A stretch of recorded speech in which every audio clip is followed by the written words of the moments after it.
E ele aí nasceu na 41, lá no Japão, em Nagasaki. Mamãe melhor para o futuro, para outro país. O meu filho vai mudar outro lugar do mundo, Brasil ou Peru. Aí morei em Lorena durante 10 anos. Lorena fica atrás como lindo Serra de Mantiqueira. Aí meu aquele sonho começou. 21 de abril até 7 de setembro, travessia Marim Itagaré. Lá no meio do mato, oxigênio, remédio para a gente. Esse é Mantiqueira, chora de montanha. Montanha chama a gente viver aqui como pessoa de montanista. Lugar lindo, clima tropical. Nós vamos subir o Pico do Marinzinho, aqui no maciço do Marins Itaguaré. E lá vamos poder observar a Serra Fina, Pico do Itaguaré, Pico dos Marins, toda essa cumeada, algumas das maiores montanhas do Brasil.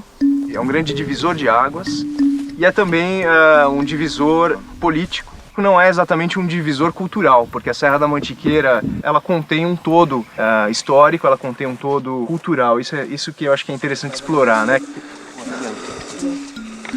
2000 e pouco? 2000 e pouco.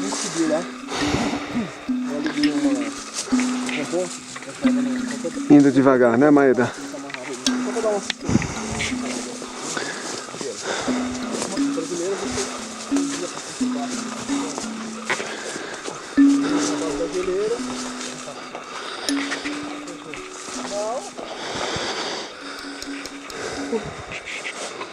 Vamos devagar, Maeda, quer parar um pouquinho? A gente lá na trilha ainda. Nós vazamos lá no... Não pagamos a casa. Entendeu? Se você pegar pela física pura, a montanha é uma massa de rocha. Quanto mais massa, maior a atração entre os corpos. A montanha exerce uma atração física que poderia ser medida. Conhecer montanhas, querer estar no topo, é uma coisa do imaginário das pessoas. Em montanha, sempre como eu, montanha chama e como amor. As caminhadas, a montanha é uma metáfora da vida, da elevação espiritual que a gente tem que fazer na vida, superar certos desafios e chegar onde você se propôs, ou então não chegar, mas descobrir, aprender alguma coisa nesse não chegar. Aquele Pedro Bandeira, lá em cima aquele pico de papagaio, ou lá no... Porque passa ali, né? Aí louca, né? Aí em cima, aí Serra Fina, mais lindo. Na frente, mais bonita ainda. A gente começou essa caminhada com o nosso amigo Maeda, acabou não se sentindo bem durante o trajeto. E a montanha se impõe, né? Assim, todo mundo sentiu, quando começou a ficar mais íngreme, acho que a gente sente uma certa tensão. Vem o pensamento, será que eu tô em segurança? Né? Será que eu tô me arriscando muito? Nesse lugar a gente tem uma ideia do que são os altos cumes da Mantiqueira. Aqui dá para sentir também o que a montanha oferece pra gente. O silêncio, barulho do vento, uma perspectiva diferente. Caminhadas nas cristas trazem o que eu chamo de mudar de perspectiva. Isso tem um efeito interior também. Por uma questão de divisor de águas, o Pico dos Marins, ali, ele fica para dentro do estado de São Paulo. E a linha de divisa não passa pelo cume dos Marins. A medição da Pedra da Mina foi feita em janeiro de 2000. Não havia uma medição precisa. Remediou agulhas com os mesmos parâmetros. A Pedra da Mina é o ponto mais alto da Serra da Mantiqueira. É o som da minha testa e do lombo da mula baia.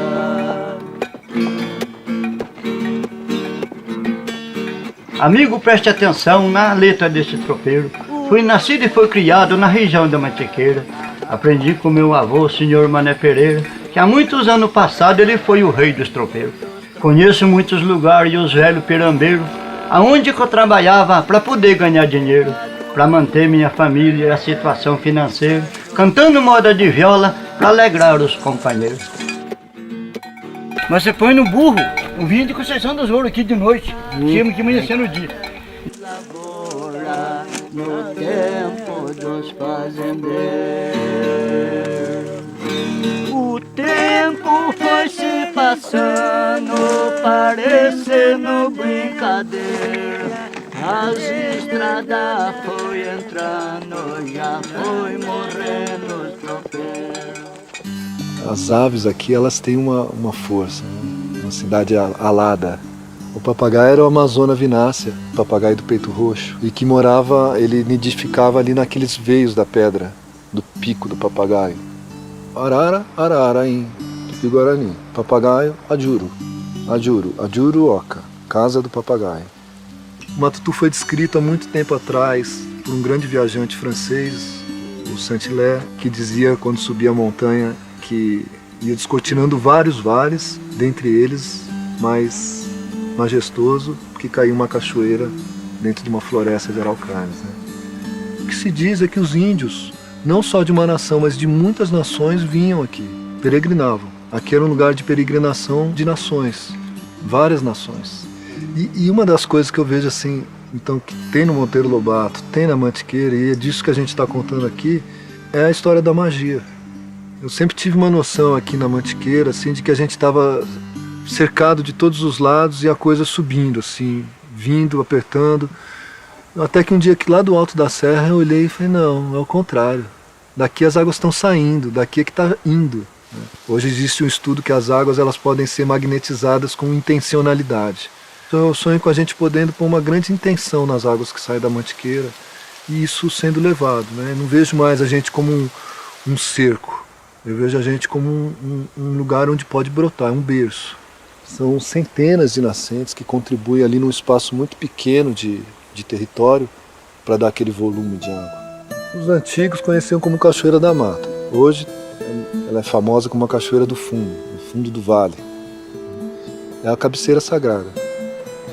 O Matutu ele tem um portal no vale, que é o Pico do Papagaio, a Cabeça do Leão, que é como se fosse a entrada para um santuário a céu aberto.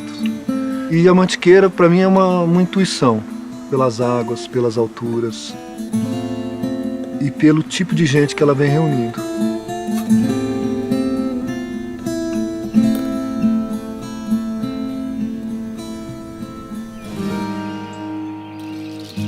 A floresta de araucária, ela se caracteriza por ter a araucária dominando um estrato superior. Ela é uma árvore imponente, com uma arquitetura que chama a atenção pela beleza, né? Essa região aqui, ela ainda tem uma quantidade de florestas razoável. Tem uma porção de vegetações que só tem na Serra da Mantiqueira, são únicas no mundo. É um dos hotspots em termos de biodiversidade no mundo. Um ciclo complexo entre chuva, reservatórios profundos, água que está nas rochas, água que está na superfície. E esse equilíbrio, ele tem que ser preservado para que a Serra da Mantiqueira continue exercendo a sua vocação, que é de produtor de água. Metade do estado de Minas Gerais e metade do estado de São Paulo se beneficiam dessa junção, dessas nascentes. As araucárias e os podocarpos de grande porte que vão atingir a copa da floresta, mas embaixo ela é ocupada por mais de 100 espécies diferentes de árvores. A presença da araucária na Mantiqueira é questionada por alguns como sendo uma presença exótica, mas é importante saber que a araucária é uma espécie nativa da Mantiqueira, ela não foi introduzida. Somente em 2001, quando ela já estava na lista de espécies ameaçadas de extinção, a proibição do corte. Tarde. A gente talvez não esteja olhando para a maior riqueza, que são seus recursos hídricos. Essas nascentes todas da Serra da Mantiqueira, elas correm para a região de Minas Gerais. Campos do Jordão é a cidade mais alta do Brasil. Ela está na crista da Serra da Mantiqueira. Essas nascentes todas convergem e formam duas baciazinhas pequenas, Sapucaí-Guaçu, Sapucaí-Mirim, que se juntam no estado de Minas Gerais, formando a Bacia do Grande. Essas águas se reúnem e vão se juntar à bacia do Rio Paraná. E essa bacia vai acabar desaguando lá, né, na Argentina, no Rio da Prata. Então aqui em Campos do Jordão você tem as mais altas nascentes do Rio da Prata. Papagaios, gralhas, cutias, esquilos, vários animais têm no inverno os pinhões como a principal fonte alimentar. A parte nutritiva da semente foi comida, só tem a casca. Então há o papel dos animais que não só utilizam para alimentação, como também promovem a sua dispersão. Isso aqui é provavelmente macaco que derruba. Então aqui uma pinha, né, que é o cone feminino já fecundado, em que cada escama dessa representa uma semente. É impossível a pessoa não sentir um grande impacto quando ela vê pela primeira vez essas florestas que ainda restam. A sensação de você penetrar numa floresta primária que nunca foi cortada, com árvores de 500 anos. A sensação de você ouvir um rio limpo. Não basta vir para cá e apenas desfrutar da paisagem. É preciso interagir com ela e contribuir para que ela continue assim maravilhosa e melhore ainda mais no futuro. Essa espécie vive, em média, na natureza 250, 350 anos. Mas quando você entra numa floresta e vê árvores grandes, respeitáveis, te dá a percepção de quanto essa região é preservada. Que eu chamo de guardião da minha mata, que é uma mata de todos nós. Estar numa mata com um ser vivo que é testemunha de tanta coisa nos revigora, nos faz feliz e nos faz agradecer de poder ter um trabalho como esse. Essa é a árvore que guarda e protege essa mata. Na minha simplicidade, eu sou aquele riozinho que nasce lá nas campinas, a pura água da mina, tão limpa, tão cristalina. Dei água a tantos meninos que cruzavam sobre mim. Lá no mato, os passarinhos levavam para os filhotinhos água que apanhou em mim. Mais para baixo, em minhas margens, nasceram lindos capins, tão verdes, tão coloridos, que só Deus faria assim.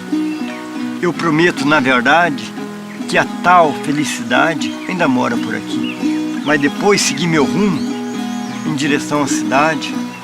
Acabou a tranquilidade que existia em mim. Pois o povo, em crueldade, em tamanhas falsidades, jogou lixo em mim. Hoje eu tenho as águas escuras, tão sujas, tão poluídas, que dá tristeza na vida vocês olhar para mim. Qualquer dia eu me revolto de ver tantas coisas tortas, arrebento todas as voltas, casinha, pontes e portas e tiro o lixo de mim.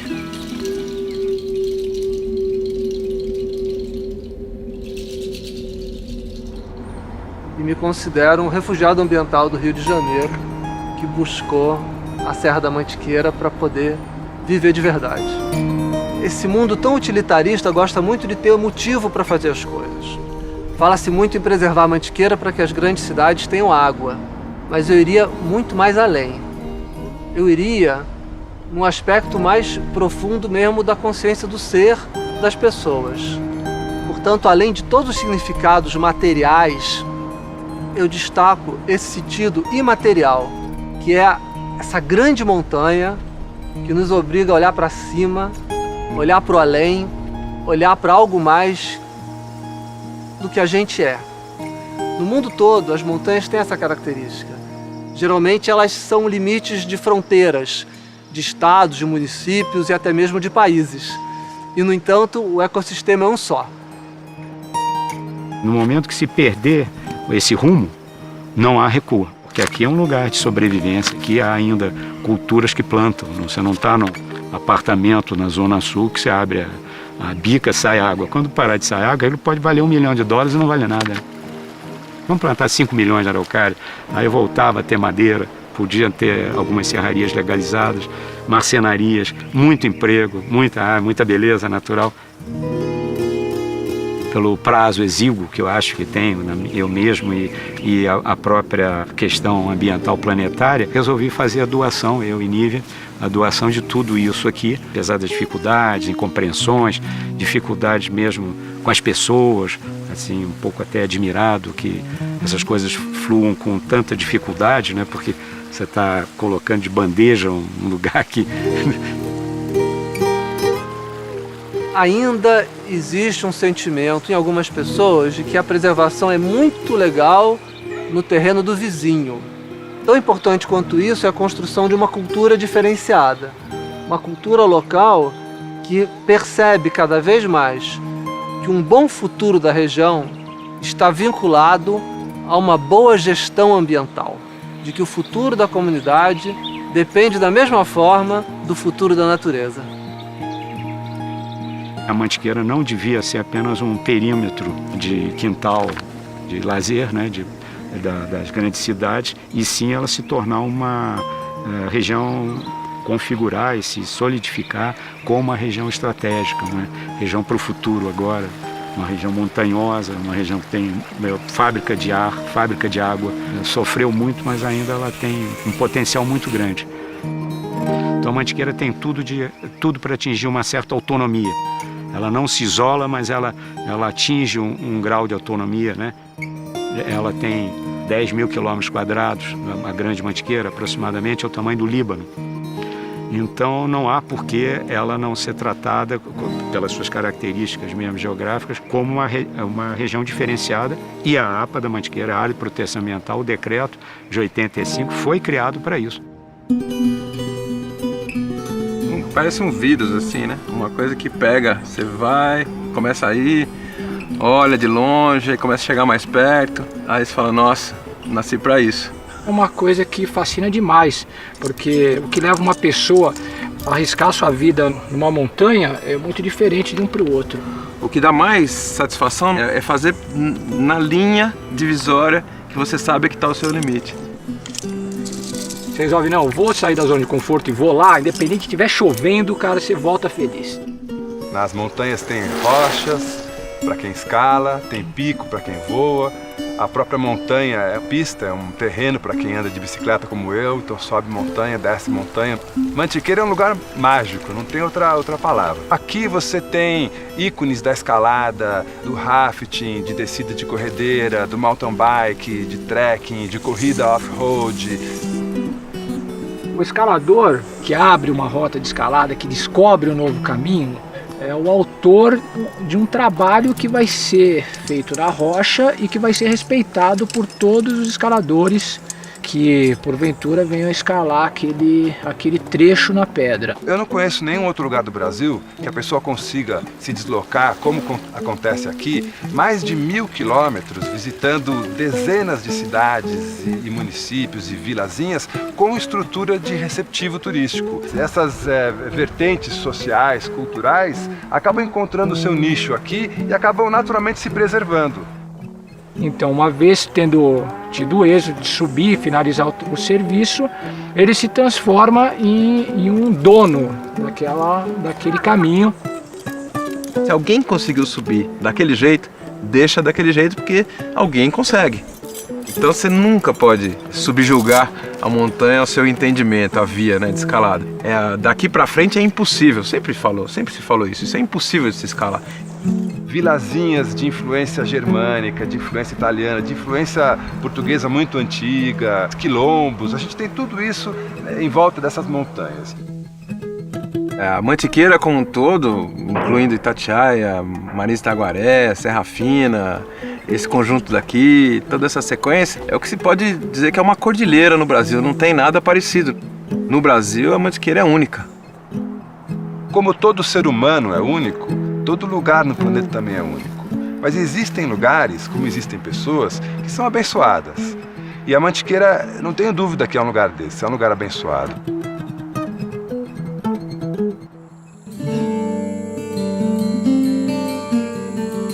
A fazenda aqui foi uma doação de Sesmarias.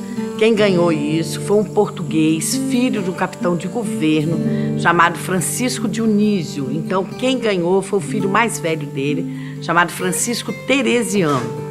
O Francisco Teresiano ganhou a fazenda com 970 alqueires de terra, 4 cômodos de casa e trouxe para cá 2.400 escravos bantus. Só que quando eu nasci, o meu avô ficou cego, antes de eu nascer. E aí ele pediu à minha mãe que eu fosse criado com ele e que eu seria o líder dessa comunidade. É o negro que nasceu líder do quilombo, sou eu. Sou Antônio do Nascimento Fernandes, conhecido como Toninho Canecão, é a mãe de santo e a mãe Terezinha e a nossa líder religiosa aqui da comunidade. A minha mãe preparou ela para receber essa parte espiritual. Bantos, nosso quilombo aqui são os negros do Congo. Eram fazendas produtivas ao café. Isso de 1815 até 1824. E ele teve o prêmio de casar com a prima rica. E quando ele terminou essas obras, ele terminou no dia 12 de agosto de 1840. Ele era devoto de Santa Clara, então ele colocou o nome de Fazenda Santa Clara, porque o dia de Santa Clara tinha sido dia 11, dia Santa Clara, nossa padroeira. Aqui é a sala de sarau da fazenda, onde eles se reuniam, né, quando a fazenda estava cheia. O tapete é persa feito à mão, a mobília toda é austríaca, pé de cisne, o mármore de centro é mais caro que o Carrara, é o estrago. Na época da escravidão, a fazenda aqui era muito grande e eles assumiram essa área aqui para plantar. Mas fugiram da fazenda, saíram da fazenda, não quiseram mais voltar à fazenda para trabalhar. A fazenda era muito grande, ela tinha muita terra, mais de 3, 4 mil hectares de terra.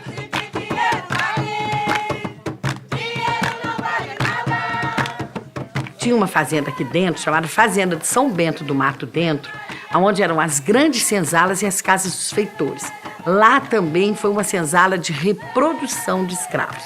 Ele era produtor de negros.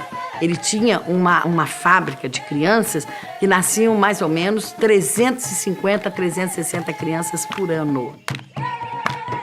Tinha São José do Barro Branco, tinha a Fazenda da Cachoeira, tinha a Fazenda Empreitada, tinha a Fazenda Leite Souza, então tudo era do mesmo coronel na época. Coitado do Zé Maria, naquela mata fechada, mataram o pobre do homem, meu Deus. E o Rio Preto é que divide o estado de Minas com o estado do Rio de Janeiro. Lá de lá era a senzala, mas a maternidade mesmo, onde as negras ganhavam criança, era do lado de cá do Rio de Janeiro.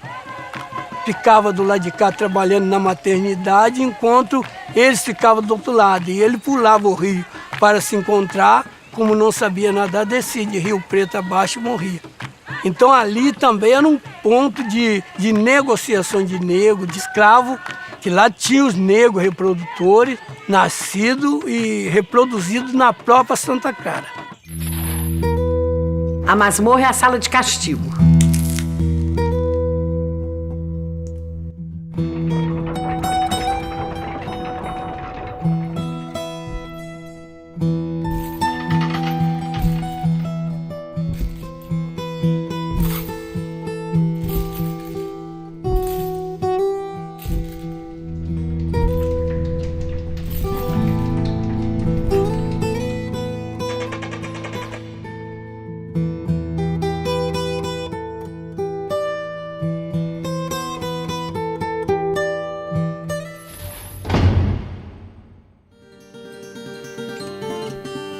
Quando eu saio de casa, meu coração satisfaz, viajando pro mundo afora, levando meus animais. Deixei meninas chorando e também seus velhos pais, fazendo recordação de muitos anos atrás. Recordo os velhos carreiros que já não trabalham mais, também os velhos peão que foi grandes capataz. No transporte de boiada de São Paulo para Goiás, 500 boi goiabano e muitos touros marruais. Muitas boiadas carreiros, inocentes animais, levando carro pesado, só transportando cereais. As famílias eram honestas, morando nos matagais. Adeus o velho tempinho, que não volta nunca mais. O lobisomem antigamente tinha, principalmente quando nasceu a criança. Então, acho que vinha a tesoura de atravessada assim, pô, se não punhasse a tesoura, ele vinha comer o neném, né? Então, quando nascia criança, ele ia na casa da sogra. Aí chega de noite, à noite, com a prata bem claro, o lobisomem ia. Aí a velha levantava, a sogra, passava a mão numa foice e tirava o lobisomem até lá perto da casa do Botiontinho lá em cima. E tinha noite que ele tirava até lá, quando vinha, deitava, 1h e pouco, o lobisomem estava de novo no terreiro. Só que ele vira um cachorro peludo, de rabo, e a parte das cadeiras é mais harta, porque a perna da gente é mais harta. Porque o lobisomem é gente, né? Que transforma em bicho. Esse arrepia a pessoa, fica muda, a língua duro. A gente fica amortecido de assombração. Luz, caminhão, movimento, cridão, pra tudo lá vai a lanterna na cara deles, como é que vai andar? Não anda. Era escuridão, terrível, tinha tempo pra sair pra tudo quanto é canto. Agora não tem como. Então antigamente tinha também uma chorona, uma mulher que... Mulher atrapalhada, né? Foi nascendo criança, ela foi matando as crianças. Foi lá, ficou andando nas estradas com a criança no colo. 7 crianças no colo. Coisa triste do mundo, né? Assombração. As crianças chorando no colo e ela também reclamava. Ela reclamava que tinha se perdido. Descia da fazenda do Tordo pra um trio abaixo, que ia embora pra ir abaixo. Não sei pra onde é que ia, não tinha paradeiro, né? É tudo sexta-feira descia. E via aquilo, batia no ar lá e descia e desaparecia. Daqui a pouco apontava o outro lá, o outro ali. Do mesmo jeito, subia, batia e desaparecia. Espalhava aquilo e desaparecia, apontava o outro lá, o outro aqui. Mas de ouro é ouro. É ouro. É ouro mesmo, só que daí ela tem mudança, né? Ela sai numa pedreira e muda na outra e mora 7 anos numa pedreira, depois ela sai dali e volta novamente. Mas de ouro é uma bola de ouro puro, sabe? Antigamente a turma até achava ouro, né? Na terra, qualquer lugar. Agora essas ruas que moram nas pedreiras é difícil pra você achar. Com 7 anos ela muda.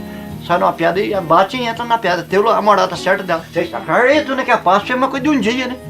Só sai na noite escura.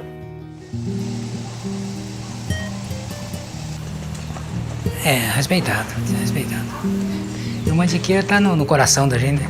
Então todo mundo trabalha, todo mundo não tem tempo de treinar. Só joga os domingos mesmo. A fundação do Mantiqueira foi meu pai, Sebastião Alves Magalhães, José Monteiro, Sebastião Teodoro, Benedito Alves Batista. Depois aí passei a tomar conta do time, fui diretor, fui técnico. Hoje estou na presidência do Mantiqueira. Acho que tem já faz uns 10 anos que ele tem título. O Mantiqueira tem bastante título. Tinha só um time aqui em São Francisco, só o Mantiqueira. 3 de fora, que é Monteiro Lobato, Vila Paiva de São José e o Santo Antônio do Pinhal. Aqui você sai, joga um truque, vai no bar, joga um truque. É tudo conhecido, tudo amigo, né? O Mantiqueira tem um filho que joga hoje, tá tudo na fotografia aí. E agora tem os netos, né?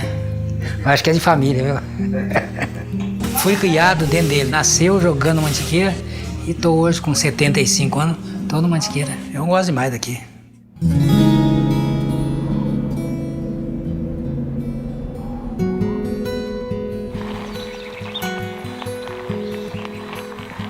Primeiro precisa ter um banco e a gente mesmo tem que agir para fazer isso, porque as grandes empresas que produzem sementes não têm o mínimo de interesse de preservar as sementes crioulas, mesmo porque para elas é muito interessante fazer os híbridos, os transgênicos da vida, para ficar bem concentrado na mão dela a produção de semente e o produtor ficar muito dependente. Não tinha quase nada de tipo de...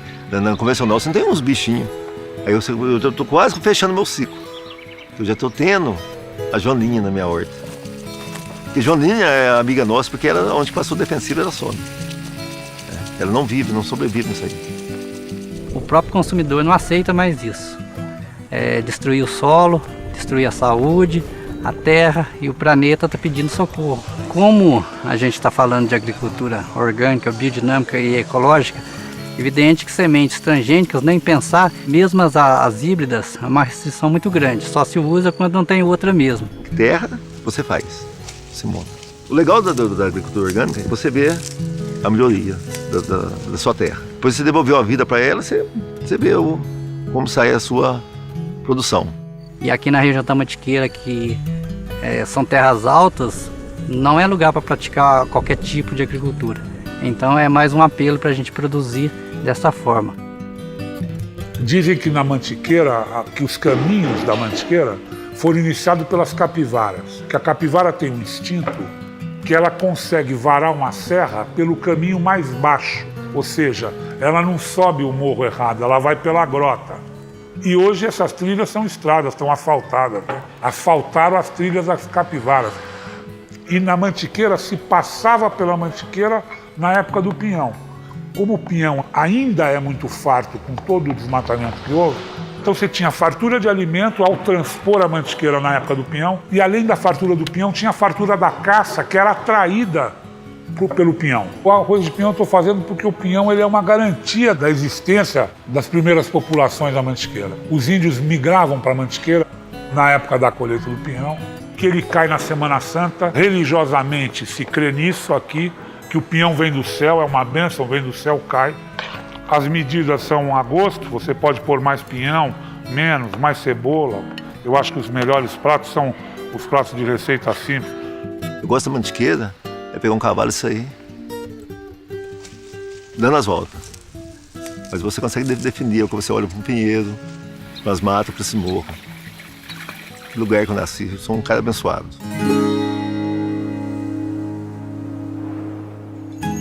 A gente põe essa fita no cabresto para marcar a mula de guia que trabalha na frente. A carga vem dentro da buraca ou dentro do jacá, que é aquele lá.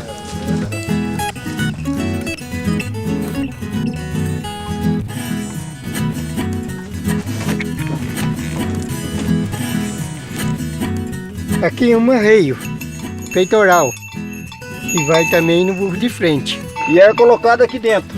Você pegava um saco de sal de 60 quilos, por exemplo, punha dentro da boaca, e o tropeiro tinha obrigação de ele erguer lá em cima do burro.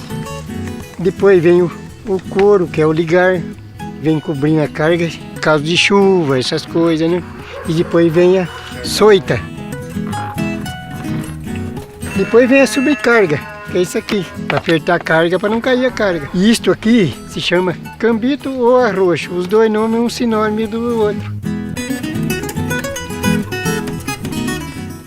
Ao chegarem aqui, os plantadores de café encontraram moradores aqui na região e queriam as terras para plantação, e isso gerou alguns conflitos que o governo do Império entendeu poderia resolver com a criação de um cartório para delimitar as terras. Esse cartório tinha o nome de uma conservatória, porque esse era o nome de cartório em Portugal. Mas todo mundo vinha aqui tratar de assuntos na Conservatória de Santo Antônio do Rio Bonito. Terminou a cidade ficando com este nome, que aliás às vezes é confundido com o nome conservatório, que seria uma escola de música. Mas a música veio muito tempo depois.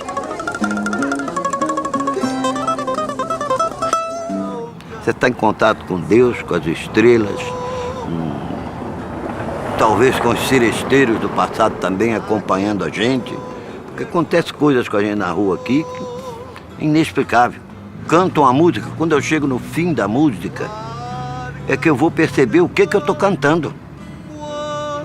Parece que tem alguém do lado da gente ali segurando no braço, dizendo: meu filho, canta essa, canta aquela outra. E isso é que a gente sente aqui nas ruas na madrugada.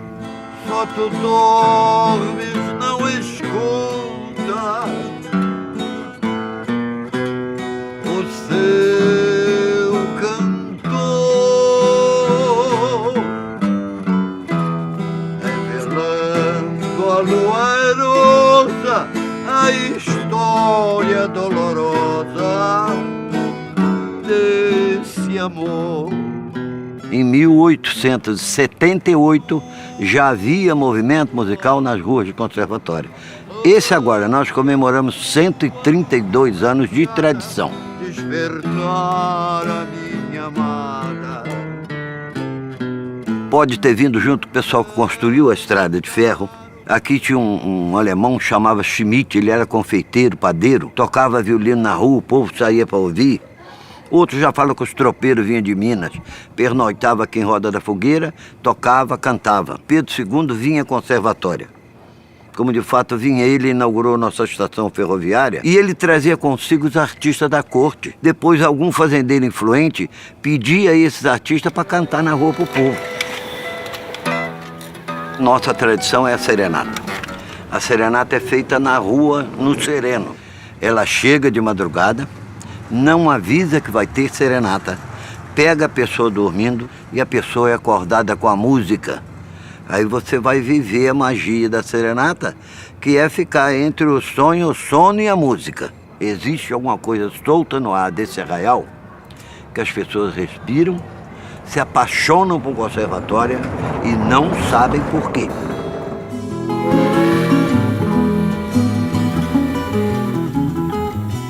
Fatos econômicos e fatos políticos e militares aconteceram.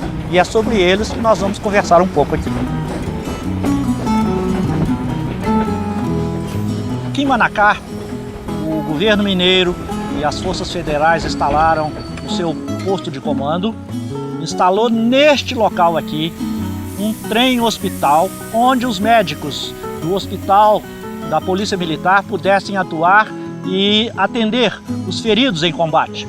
O destaque deste local é que entre a equipe médica que atuava aqui, ninguém mais, ninguém menos do que Juscelino Kubitschek como chefe da equipe de cirurgiões. E aqui na estação Manacá se começa a vencer o aclive da Serra da Mantiqueira. A partir desse ponto, a paisagem fica bem mais bonita, que a gente deixa um pouco os últimos trechos urbanos da cidade de Passa Quatro.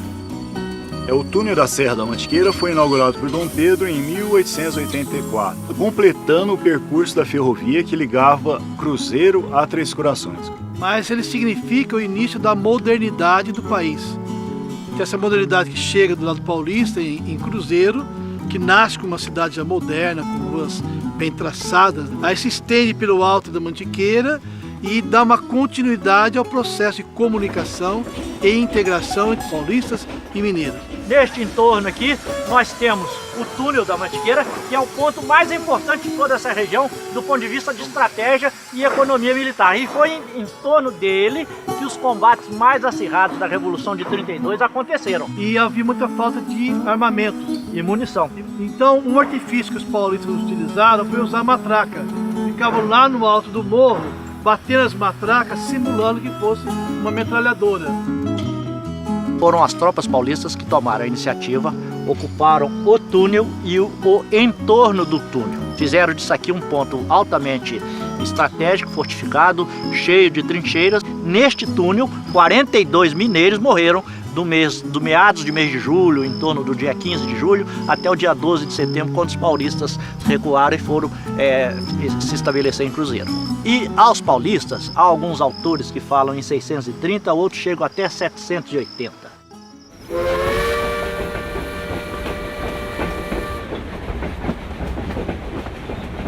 Oi, Minas Gerais, gosto de te ver assim, no colorido da mata, o brilho da cascata, o verde do capim. Levanto 5, 5 e meia, daí depois que eu arrumo tudo a minha casa, que é grande, eu limpo o meu galinheiro, que também é passado barro no chão, tiro o cocô da galinha, depois eu passo barro no chão para o galinheiro ficar limpinho. Depois que eu faço tudo, faço almoço, arrumo a cozinha, deixo o café pronto, a mistura para o café da tarde, daí eu vou pintar sossegadinho. Ele era Antônio da Costa Venâncio, então aí ficou o nome do bairro Venâncio. Aqui fala de um, tá falando de tudo, né? Então não pode nem falar mal do outro. Que ele veio desse lado de Itajubá. Então casou com a mulher de lá também. Comprou as terras aqui, aí construiu a casa. Mas ela está beirando 150 anos. É colocado a ripa, o barrote, e depois pregado a ripa e barreado com a mão. A gente passava terra na parede, a gente passava no chão da casa. E a gente percebeu que a terra dava para fazer pintura com terra. E eu não tinha dinheiro para comprar tinta, eu comecei a pintar com terra já. A primeira pintura com terra tem mais de 30 anos, quase uns 40 já. A promessa de vir carregar terra, tem uma dor no joelho, em qualquer parte do corpo. Então ele pega o lenço de terra e coloca na altura da dor e faz a oração dele. Então, com a fé dele, ele sai curado. É Nossa Senhora do Bom Sucesso e São Benedito. Eu acho essa região uma região abençoada por Deus. Eu agradeço a Deus todo dia por ter me feito nascer nesta Serra da Mantiqueira. Acho que é por causa daquela serra lá, né? A Serra do Mirantão. Então ficou apelidado aqui por Mirantão por devido da serra, porque lá no teu sítio lá tem um córrego que vem da Serra do Mirantão, né? Então o Mirantão foi tirado por causa daquela serra lá. Porque mira de longe tem mirando aqui lá. Então é Mirantão por esse motivo. Mira lá. E a nossa maior riqueza daqui é a pedra selada e as agulhas negras. São as duas pedras mais, o pessoal procura mais, são as duas pedras mais valiosas que nós temos no lugar. Nem uma pedra selada, é uma pedra encantada, né? Porque além de você subir nela, entra dentro dela, é uma pedra muito bonita. Casa da minha sogra, nós fomos fazer visita, fizeram grande banquete, foi uma festa bonita. Eu passei tanta vergonha que você nem acredita, mas só ela comeu tudo, ainda carregou as marmitas. Ai, senhorinha, ai, senhorinha, do jeito que a coisa vai, o fogo apaga, mas não fica. O corpo seco é a pessoa que morre, que leva para lá, que não desfaz, ele fica sempre só seca. Cheio de pecado. Seca, então... ele seca, vira parecendo os ossos. Levaram aqui pro alto aqui lá, Santo Antônio aqui. Tá aí na abelha e unha fica muito grande. Porque diz que ele fica muito feio, que ele fica terrível de feio. Só parecendo os ossos. Acho que somos gêmeos. Somos filhos de um pai e uma mãe, então eu tenho 76 anos e 75, mas acho que nós somos gêmeos, porque meu pai dizia que nós tínhamos 2 filhos que eram gêmeos. Mas por que a minha mãe ia ter 2 filhos, um mês de março e outro mês de abril? Então eu quer dizer que eu julgo que nós somos os 2 que somos gêmeos, são nós 2. Quando ele nasceu, diz que nasceu 2 crianças. Um morreu e eu fiquei. Era a vida. Eu estava sentado assim, mais ou menos 8 horas da noite, com um primo meu assim na beira da estrada. Aí vi aquele negócio chiando assim, aí eu olhei pra cima, que nem um foguete assim, jogando aquelas faíscas pro lado, sabe? Aí eu peguei e falei, olha rapaz, que coisa bonita, caiu tudo no chão. Mas você não pode mostrar pro companheiro, você tem que ver ele ver, eu ver, ele ver. Se eu falar lá, já desaparece na hora. Essa é um foguete. Agora tem 2 desse tamanho assim, que a gente acha dentro d'água, vi dentro d'água. Tá na beira do rio. Aí passando assim, ela miava como daqui naquela casa lá, aqueles reflexos assim, ó. Bem que eu não quero andar sentado na cadeira de ninguém. Eu quero me casar, mas não acho com quem. Eu quero me casar, mas não acho com quem. Casar com mulher alta não me convém. Não me convém, mulher alta não convém. Que eu não quero panhar coco no coqueiro de ninguém. Eu quero me casar, mas não acho com quem. Eu quero me casar, mas não acho com quem. Casar com mulher gorda não me convém. Não me convém, mulher gorda não convém. Que eu não quero tirar banha da gordura de ninguém. Eu quero me casar, mas não acho. Aqui as lendas que tinha aqui, era, o pessoal antigamente tinha lobisomem, né? Eu mesmo cheguei a ver. E agora, por causa do movimento, né? Aí acabou. Quando vivia aquele cachorro grande dessa altura assim, mas com as mãozinhas pequenas, as mãos bem baixinhas e as pernas grandes assim, ó, cadê levantada. Mas muito grande mesmo. Cachorro, mas ele quase uns 2 metros de comprimento. Uma coxa grossa. Daí ela tá em coisa. Eu lobisomem. Quem que eu não sei. Vamos embora. Fomos fiados aí no bar, vamos embora pra casa. Nós encontramos no caminho, não sei quem era. Nós encontramos. Com aquela cabeça bem baixa, escadeira aberta. Esse eu vi. Aí eu saquei do lado assim, ele passou assim, virou as folhas olhando eu assim. Aí não me atacou não. Não é mentira não. Na hora da prova, sei quando é mentira sim. É porque quando é mentira eu conto também. Mas isso não é mentira. Esse eu vi, encontrei esse trem andando pelo caminho. Qualquer acredita que vai se descadear.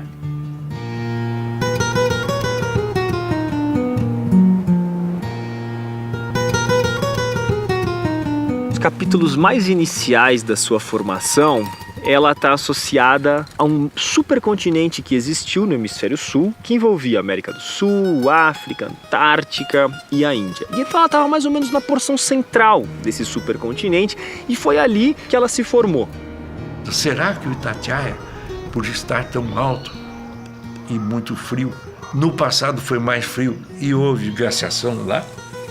Agulhas Negras tem uma forma muito característica e o nome já sugere. Essas feições lineares de grandes dimensões, elas são formadas pela água que escorre pelas paredes do maciço e vai produzindo as agulhas negras. A gente tem o Parque Nacional do Itatiaia. Foi o primeiro parque nacional criado no Brasil, ele já tem mais de 70 anos. É um parque que ele apresenta características tanto da Mata Atlântica quanto características campestres e características de cerrado também. Você tem a Serra da Mantiqueira protegida por diferentes unidades de conservação e diferentes categorias dentro dessas unidades de conservação. Então a gente tem diferentes biomas que mal ou bem estão protegidos na Serra da Mantiqueira. A divisão desses blocos que formam porções bem cúbicas, que a gente chama de relevo em Thor, né? Similar ao martelo do Thor, da mitologia nórdica. Esse é um termo utilizado na geologia para caracterizar o relevo das prateleiras. É a presença de uma serrania diferenciadíssima que se chama Serra do Itatiaia. O Itatiaia representa uma intrusão de magmas sieníticos, um tipo de rocha especial. E houve momentos em que desceu do Itatiaia para os sopés do Itatiaia uma massa fantástica de rochas detríticas. Para quem vai estudar biodiversidade relacionado a um gradiente altitudinal, a gente tem um gradiente de mais de 1.000 metros.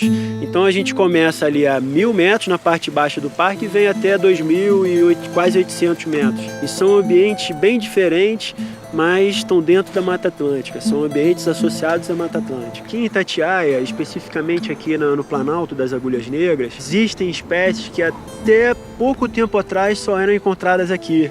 É que o parque ele apresenta a maior espécie de macaco, de primata das Américas, que é o muriqui. Existem 2 espécies de muriqui na Mata Atlântica. E a Mantiqueira é a área limite entre essas espécies. Então existe o muriqui do norte da Mata Atlântica e o muriqui do sul da Mata Atlântica. E eu tenho quase certeza que as 2 espécies se encontram aqui em Itatiaia. Os muriquis, eles não sobem até o Planalto de Itatiaia, mas as onças e os outros gatos e os cachorros e o lobo-guará sobem. Eu gosto muito de trabalhar com a matéria bruta, sabe? Eu gosto da carne à mostra, porque o trabalho não tem cor, ele é a cor da matéria mesmo. Eu chamo Domingos Tótora, sou nascido e criado aqui em Maria da Fé. E eu gosto de transformar o papelão em madeira novamente. Eu gosto de ter que ele tenha esse peso, o peso da matéria. Eu trabalho que é o papelão e a fibra da bananeira. Porque o papel ele vem da madeira e volta à origem, volta a ser madeira de novo. Eu costumo falar que sustentabilidade é o que se faz e não o que se diz, porque hoje existe uma fala sobre sustentabilidade e aqui o trabalho é verdadeiramente sustentável. É economicamente viável, socialmente justo e ecologicamente correto. Com a mesma intensidade que a luz percorre, né, os vales de montanhas, essa luz está presente no trabalho também. É uma luz especial que tem aqui. Você tem um objeto em casa que ele vai te colocar em contato com a terra, com a origem. O meu trabalho tem muito disso, porque ele reflete a região, né? Então, vamos dizer assim, tem o relevo da região, tem a cor da casca da árvore, a cor do chão, a terra arada, as curvas de nível, entendeu? A luz da mantiqueira é muito pura e ela está toda refletida no meu trabalho. Hoje é um trabalho que ele tem a cara de Maria da Fé.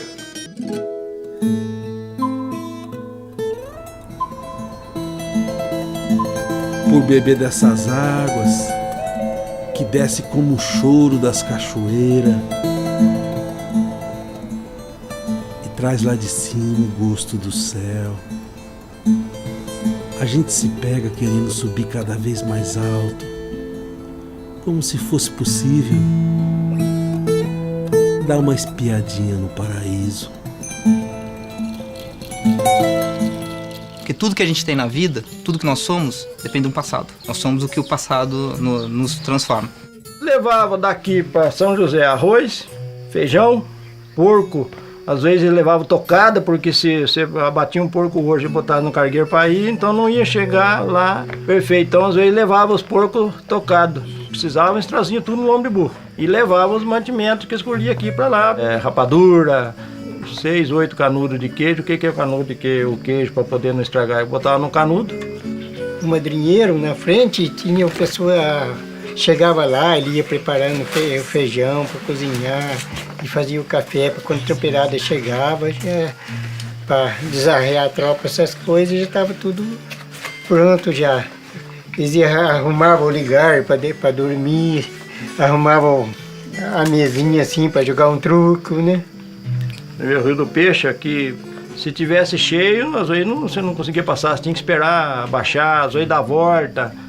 Então, onde a tropa levava 3 dias para ir daqui São José, derrubavam uma árvore na beira do rio e atravessavam. Os tropeiros iam dando volta e ele ia cortando o atalho.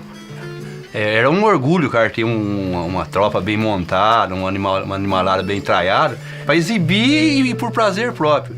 Então era uma viagem dessa, o cara sofria, tomava chuva, passava frio às vezes, mas fazia aquilo contente, né? A tropa completa 12 burros. Às vezes o cara não tinha todos os burros, ele tinha só 4, então ele arrumava burro com outras pessoas. Se você botar o carro de boi na estrada e apertar o passo do boi, o carro não vai cantar e vai incendiar o eixo, né? Então... No final do Império, havia uma obrigatoriedade que todas as tropas que passavam, seja indo ou vindo, tinham que pagar um pedágio. E a passagem oficial que nós tínhamos era de Santo Antônio. Então o que muitos faziam? Cortavam um caminho por aqui, por Santa Bárbara. Passavam por aqui e viam, né, nesse local, um local bom de pouso, principalmente. Passavam e jogavam, às vezes, algumas sementes, um milho, alguma coisa. Por quê? Porque quando eles pudessem voltar, aquilo já estaria num tamanho apropriado para eles poderem colher. E isso ia trazendo cada vez mais pessoas. E as tropas constantemente passando aqui. É por isso que de um pequeno núcleo, ele vai crescendo cada vez mais. É muquiron. Quando uma pessoa tinha que fazer uma colheita de milho e a comunidade ia ajudar aquela família. Só que aquela pessoa que está sendo ajudada fica na obrigação de, no final do dia, oferecer uma roda de viola, o terço, uma oração, que era o momento da união das famílias. O pai mandou dizer que o mutirão dele é tal dia, sábado. Então espere lá que eu vou. E cada um tinha um tipo de uma consideração. Chegava o dia do mutirão, ali para 7 horas mais ou menos, já ia aparecendo aqueles homens ali, animados. Onde é que é o caminho que vai na roça? Já tem gente lá na frente já começando, já tem uma turma lá. Essa é a voz mais grossa. Depois dessa tinha uma grave acima, outra mais grave acima. Misturava 4 vozes. Eu cantei bastante na frente, fazendo o começo da cantoria. Terminava aqui, o outro já começava lá, terminava lá, o outro já começava para lá, uma escalazinha pequenininha. Então, por último, só tinha um que na hora que a cantoria dava uma caidinha, quer dizer, que na toada. Então, aí tinha um derradeiro que só fazia assim.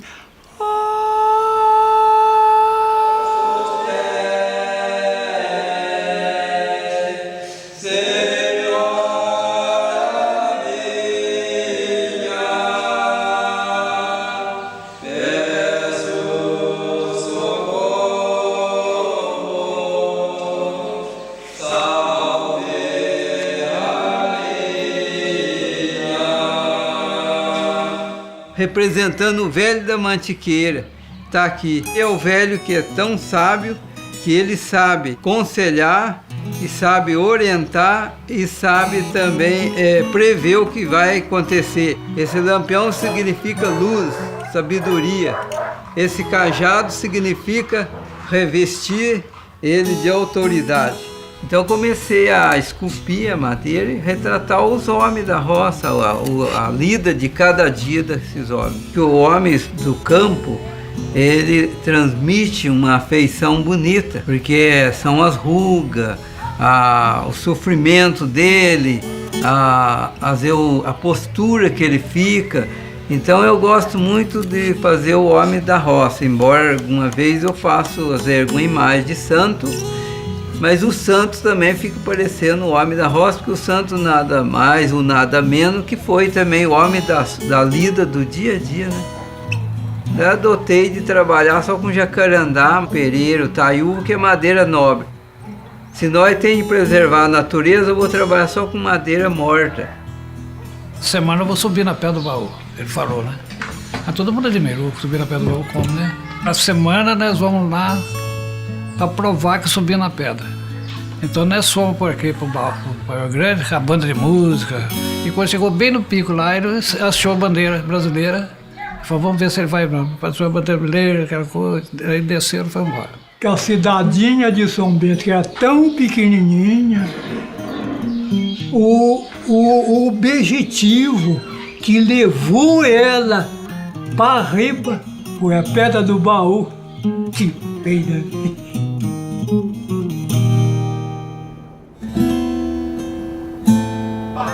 O nome Amantiqueira surgiu quando os primeiros bandeirantes portugueses subiram na Mantiqueira e aqui encontraram índios.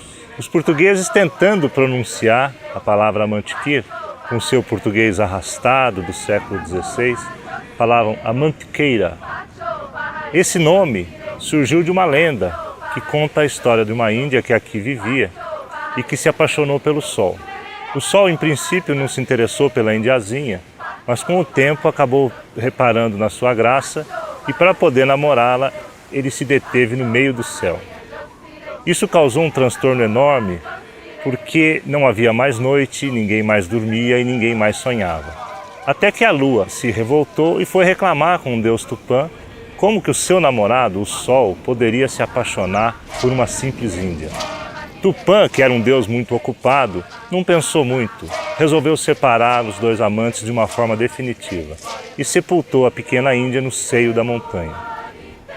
Essa índia começa a chorar todos os dias quando o sol nasce, de saudades do amado, e não para de chorar enquanto o sol não se põe. E para os índios, são as lágrimas da indiazinha que enchem os rios, córregos, fontes e nascentes da Mantiqueira, a montanha que chora. Meu tio-avô, ele era serrador. Derrubava lá uns paus, fazia uma estaleira e derrubava uma tora grossa, rodava aquela tora em cima desse estaleiro e serrava tudo a braço. Então, numa desses ranchos de serragem deles, esse meu tio, ele trabalhava durante o dia, mas ele cuidava da cozinha. Então ele deixava uma panela grande de ferro assim pendurada lá no terreiro, cozinhando feijão durante a noite. O caldeirão de feijão para cozinhar com aquelas carnes, aquelas coisas no meio.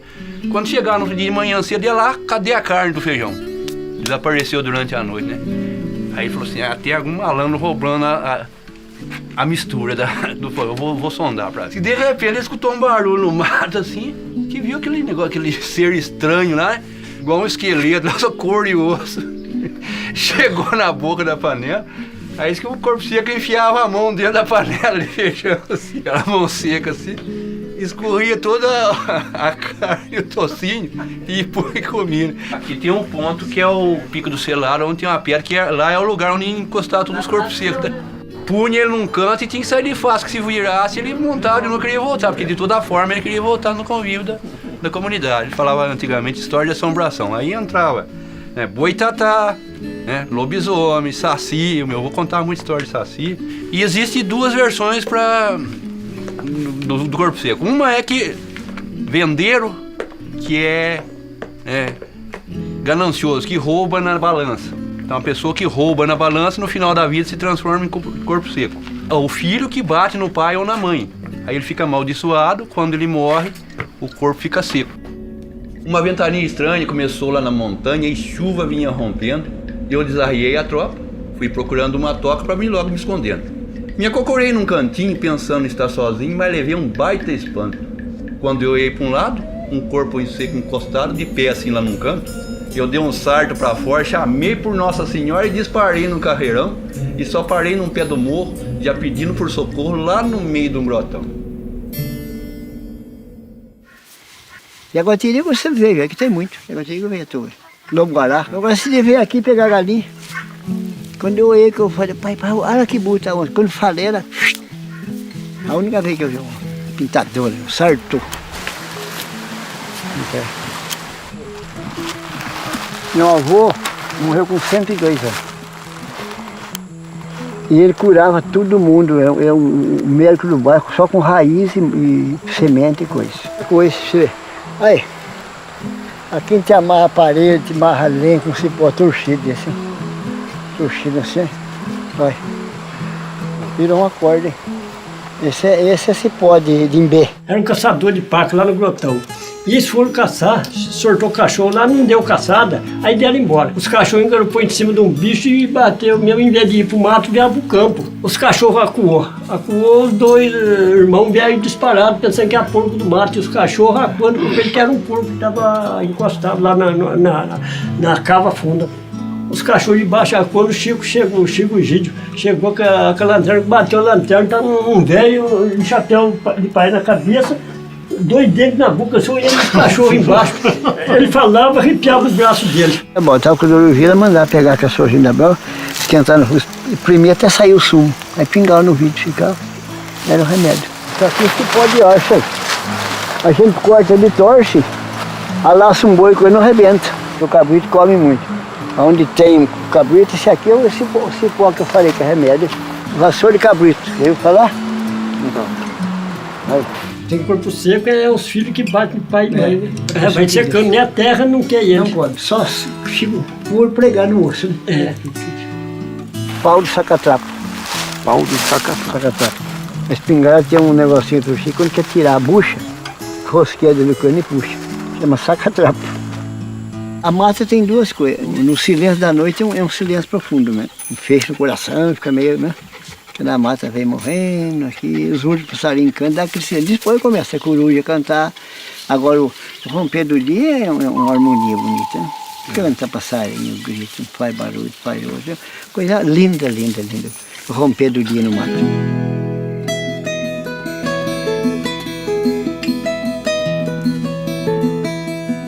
Na Serra da Mantiqueira foi que ele teve as suas inspirações para escrever não só os artigos polêmicos, mas também ele cria aqui, né, personagens que darão origem a várias discussões.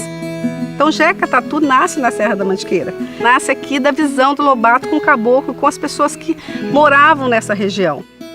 Ele encontra pessoas que vêm visitar a fazenda, mas querendo conhecer, saber se ele já viu o saci. E ele ri muito e acha assim, olha, as pessoas pensam que eu tenho criação de saci aqui. Mas ele denuncia também o hábito do caboclo de colocar fogo na mata. Estava sendo exaurida essa terra toda, não só pelo café primeiro, mas depois pelo esse hábito danoso que era de colocar fogo na mata. Quando ele começa essa saga do sítio Capão Amarelo, ele não mora mais em fazendas, nem em sítios, nem na chácara. Mas são reminiscências do período que ele passa nessas fazendas e também de infância. Cuca aparece nos grotões da Serra da Mantiqueira, encravados nos grotões, dentro da floresta. Caçada de Pedrinho, mostra Pedrinho caçando onça nessa serra, né, com a sua espingardinha Flaubert, ele sai caçando. A tia Anastácia, que cuidava dos filhos dele, que era uma agregada aqui da fazenda, do Buquira, que era uma negra, ele observava ela contando histórias para os filhos, histórias de assombração, história desses mitos, e ele percebia que as crianças prestavam muita atenção naquilo. E ele mostra que nossa cultura popular é riquíssima, inclusive aqui nas serras ele vai ter contato com isso, dos causos que as pessoas contam, dos mitos, das assombrações que aparecem, da mula sem cabeça, do boitatá, do caipora, a cuca, mas principalmente a figura do saci. Então o saci retorna, né, a ser o nosso grande mito nacional. Ele mostra que as pessoas deveriam se voltar mais, que o Brasil não estava só na capital, nem no litoral. O Brasil verdadeiro estava no interior. E eu vi que eu tinha chegado aonde eu queria. Aquele lugar que eu estava procurando, eu tinha encontrado. Lembro que abriu assim as nuvens e aí a lua brilhou assim, a gente conseguiu ver o vale e já vimos que era um lugar especial, de noite mesmo. Assim. A chuva deu uma parada e clareou o caminho pra gente. Um cavalo pampa que o Paulo tinha de nome Poente e fui pro lado do nascente. Fui encontrar o dono da terra, o filho do dono, que é um descendente do bandeirante que veio de Taubaté há 300 e poucos anos atrás, chamado Afonso de Siqueira. que fundou a Iuruoca, a Guapiara e a Iuruoca. Eu vejo aqui com uma força bastante especial, mas daí para eu poder explicar alguma coisa mais profundamente eu não tenho um conhecimento. Nessa força, nesse lugar, no momento que está, acho que isso é mais importante até do que racionalizar tudo isso, né? 3 foram colocadas no Mantutu e as outras nós descemos e fomos colocar nas estâncias. São 3 pedras do Mantutu. A primeira, que está perto do casarão, é o enraizamento do trabalho. A segunda está na frente do templo, é a integração do feminino. E essa aqui é a união do todo. Caxambu, Cambuquira, Lambari, 3 em São Lourenço, uma em cada outra das estâncias. E aqui onde nós estamos, a Serra do Papagaio, é um rebordo do maciço do Itatiaia. Tem o Itatiaia, onde nasce o rio Iuruoca, e aqui é como se fosse uma costelona que sai de lá. Vem essa Serra do Papagaio e o rio Iuruoca nasce lá também no Itatiaia e corre por lá assim. Isso aqui é uma microbacia do rio Iuruoca. No dorso principal ela é mais íngreme, os vales são mais assim. E aqui a gente já começa a ter esse assentamento, né? Essa área de conservação, onde vivem as pessoas do Mantutu. Depois tem as RPPNs e aí que vem o parque. O trabalho do professor Emoto, que trabalhou com as moléculas, tem a questão da memória da água. Considerar que a água guarda a memória e a vibração e várias coisas, mensagens, tudo isso, a água tem capacidade de guardar isso. E um artista esloveno que é o Marko Pogatnik, que fez isso na Irlanda do Norte, em regiões onde teve problema de guerra e, de certa forma, ele trabalhou com a água, a memória da água nessas áreas. E aqui foi como se fosse o oposto, uma área onde não teve problemas, não teve poluição, a água está preservada na sua característica original. E aí interligando com outros pontos do circuito das águas para levar de volta essa coisa da característica original da água. Aqui seria o ponto central do circuito das águas e aí as pedras estão localizadas em outros pontos também. Um monolito, uma agulha num meridiano da Terra e dessa forma trabalhando num nível mais sutil mesmo. Que toda essa região pegava fogo todo ano. E se você acompanhar as imagens de satélite, você vai ver essa mancha verde em torno de nós, ela foi se fortificando. Por exemplo, essa cadeira. Essa cadeira é uma lenha que se puser no fogão dá para fazer um almoço. E se você vender essa cadeira, você almoça um mês inteiro.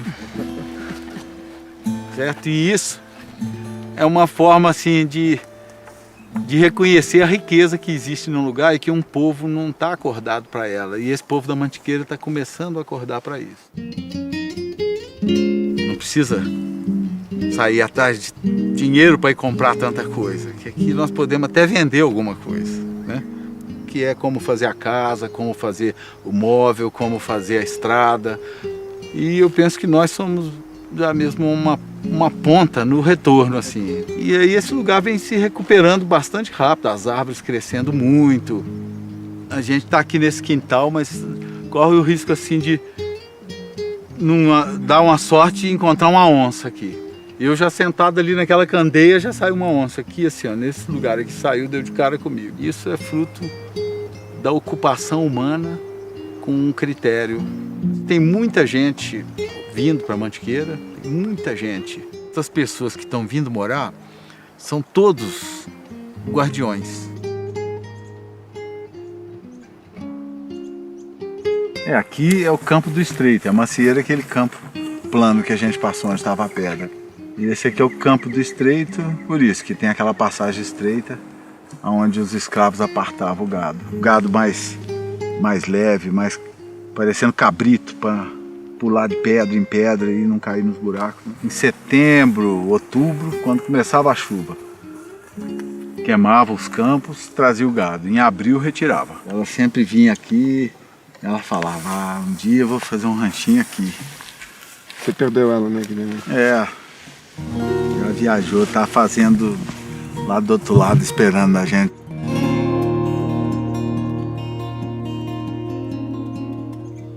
Cara, que lindo, cara, que coisa Impressionante, cara. Impressionante esse lugar. Tirar o fôlego, né?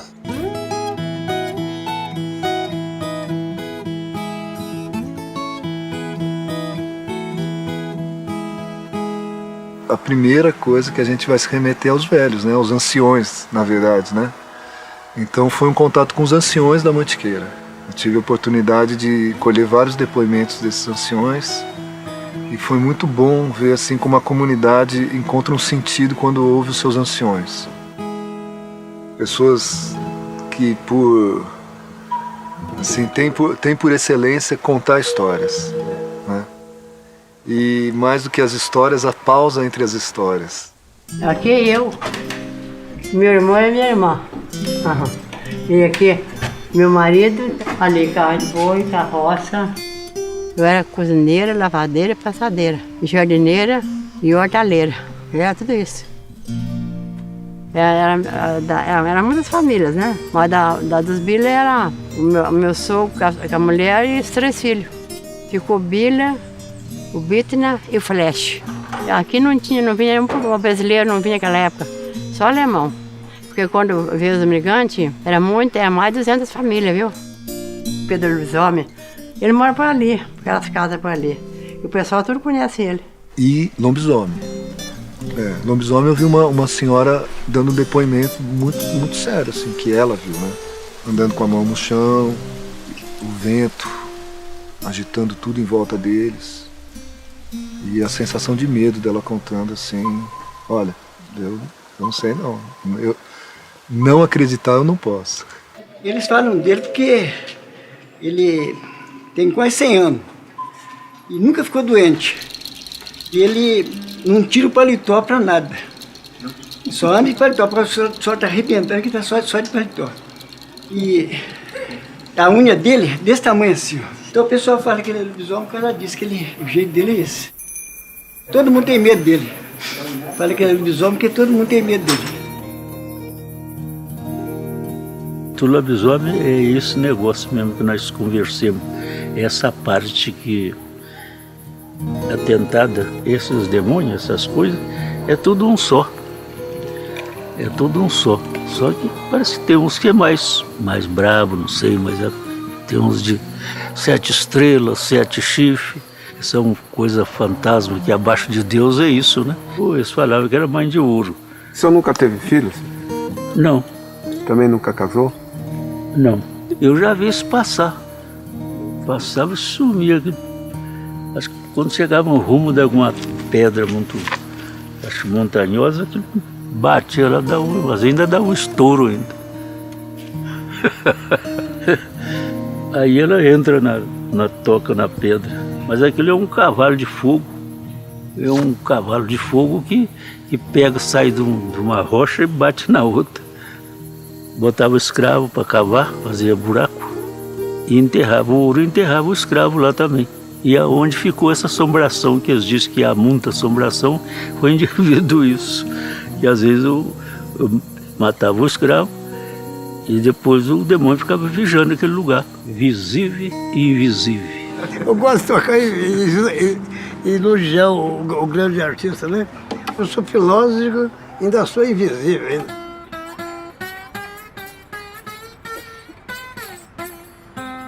O Ligão é doido, né? O Ligão é meio filósofo na metodologias e mineralogias. Isso aqui tem técnicas de biologias qualquer conosco, né? Estou com 82 anos. Esse verde que chama diamante alface. Esse é um branco cristalino, né? A lagoa do garrafão, lá na virada que vai para a Europa. Esse é o mais puro, que maravilha, esse é o azul.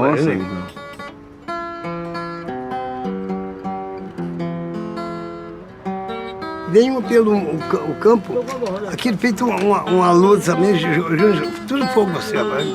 Tudo a cor, viu? Olha que coisa linda. Cheguei por perto ali, ela deu de desaparecer.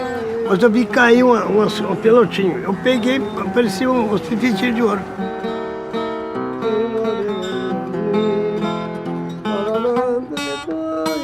Isso aqui se riscar, você tem um negócio para riscar aí não, né? Tem essa aí para riscar, ele não risca ele.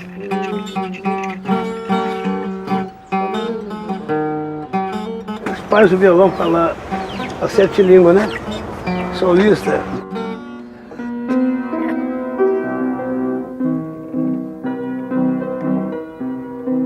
É feito uma bacia embocada, grande, mas tem luz.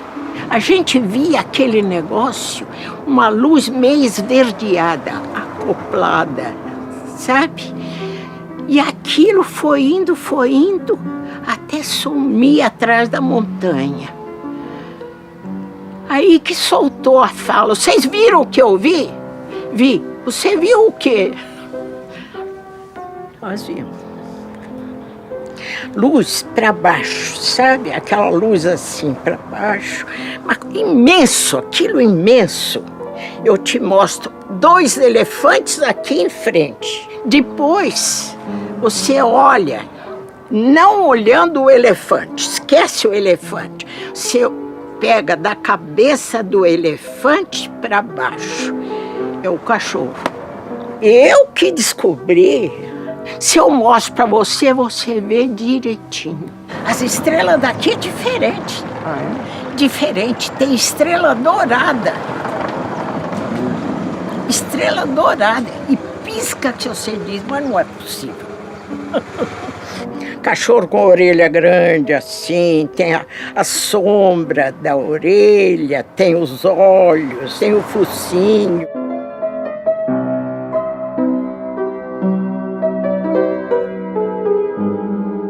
Eu compro isso vendo aquilo, um que é dado, eu dou, outro que é trocado, eu troco, eu faço qualquer negócio. Mas eu me sinto alegre, satisfeita.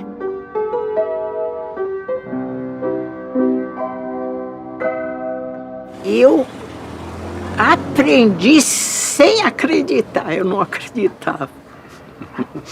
Mas depois a própria vida me fez eu acreditar. A gente pega assim a mão da pessoa, eu vou te rezar.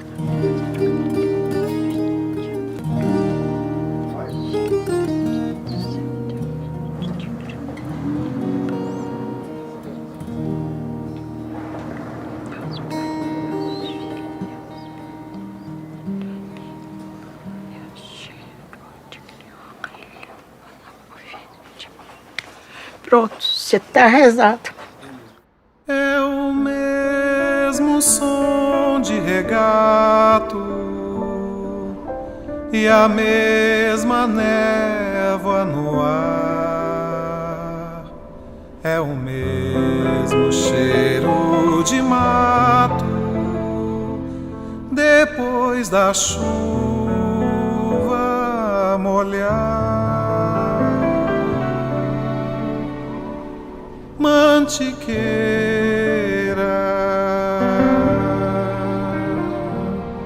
mantiqueira,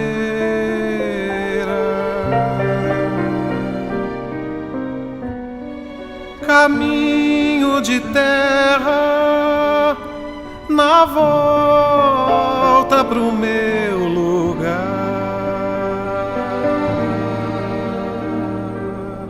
Mantiqueira, mantiqueira, voltar. É clarão do luar na janela e no fundo o contorno da serra que sobe pro ar. Na varanda ninho de andorinha, no pé de lima sabiá. Mantiqueira.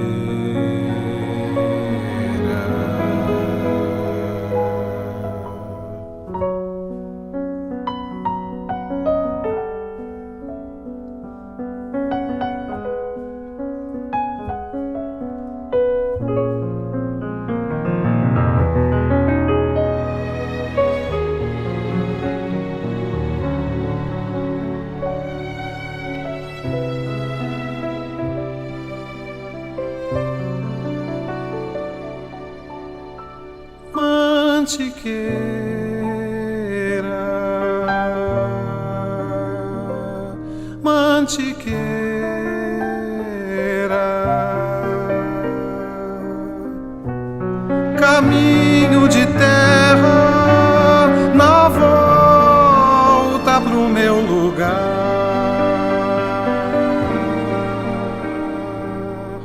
Mantiqueira, mantiqueira, voltar. É a paz da manhã que desperta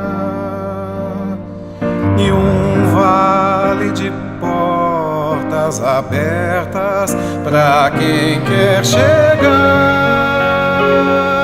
Mãe mantiqueira, me guarde, me queira de volta pro